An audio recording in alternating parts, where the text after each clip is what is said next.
Estamos de volta, hein, pessoal? Já aqui na BR-163, sentido Cuiabá, Campo Grande, Mato Grosso do Sul. Parar de novo.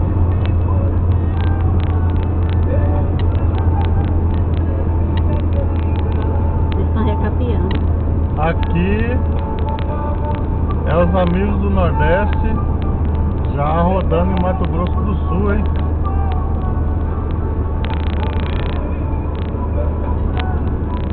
Atenção, radar mostra limite de 100 km por hora.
Estão recuperando, melhorando toda a 163 aqui.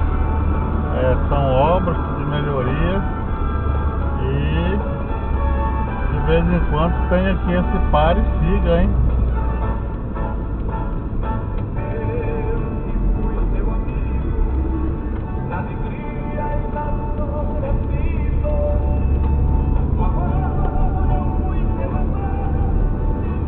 Vai ter que abrir espaço para ambulância.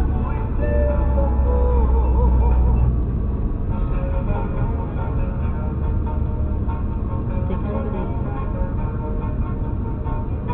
Não, tem como abrir espaço aqui. Ele não tá com a sirene ligada? Mas tá com... Não, tem que estar com a sirene ligada. Daqui a pouco voltaremos, hein, pessoal, de qualquer um outro lugar aqui da 163, porque tá uma